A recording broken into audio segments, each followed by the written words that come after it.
You want to hear a joke? You don't have to, mate.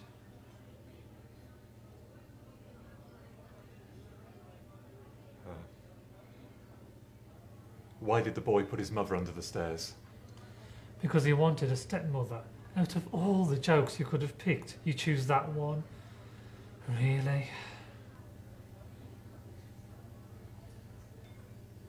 God, that fell flat.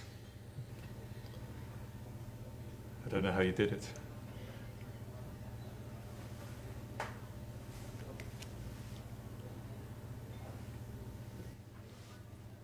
Hey, do you want to hear another one?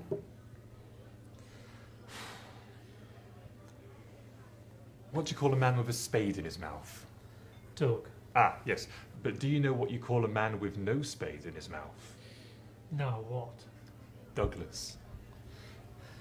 I actually quite like that one. That's probably why he told you so often. I suppose it's better than some of his other stuff. You mean like, what you call a man with no arms or legs who has fallen into the deep end of a swimming pool? Bob?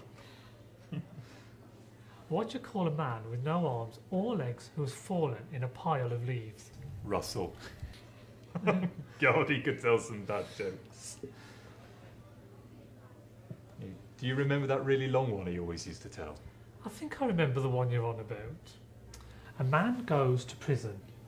On the first night, while eating in bed, contemplating his situation, he hears someone yell out, 44, followed by the laughter of the other prisoners. He thinks, this is odd. And then hears another yell, 72, followed by yet more laughter. Yeah. And he looks at the cellmate and he asks, what's going on? And the cellmate says, well, we've heard all these jokes so many times before, we've given each of them a number to make things easier. Oh, says the man, can I have a go? Yeah, sure, says the cellmate. Then he clears his throat and yells 102. The place goes nuts. People are whooping and laughing. He looks at his cellmate rolling around the ground, tears running down his face from laughing so hard. Wow, that was a good one, huh? Yeah, we haven't heard one like that before. That's not how it goes. What do you mean it is? Well, no, it isn't. No, the punchline is he yells out 102 and the place goes dead. Not a sound, just a few coughs and groans. So he turns to the cellmate and asks, bad joke? And the cellmate says, well, some people can tell a joke, others can't. Well, I've never heard that one before. What are you talking about? That's the punchline. That's always been the punchline. God, the two of us arguing over a joke. Danny would have loved that if he were here. Why do you think he did it? Look, I don't know why he did it. I just know he did it.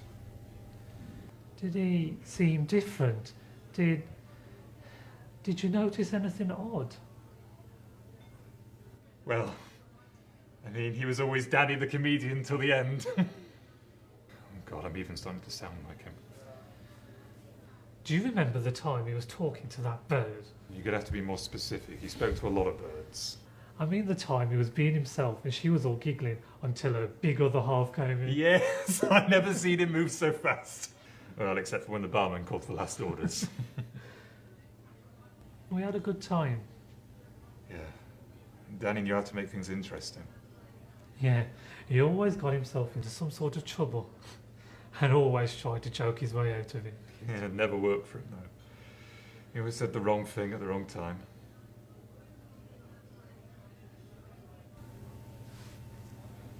Do you think there's anything we could have done? What? I mean, you know, he was our friend, you know, and now he's just gone. We couldn't have guessed he would have done it. I mean, he didn't talk to us about it. He didn't mention it at any point to me. And I'm guessing that he didn't mention it to you. No, he didn't. Guess it's just one of those things that happen. I guess that's why people say life is hard. You never know what will hit you next. To Danny. To Danny.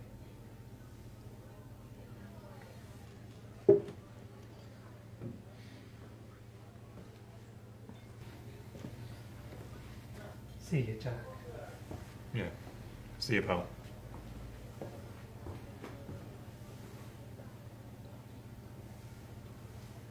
Goodbye, Danny.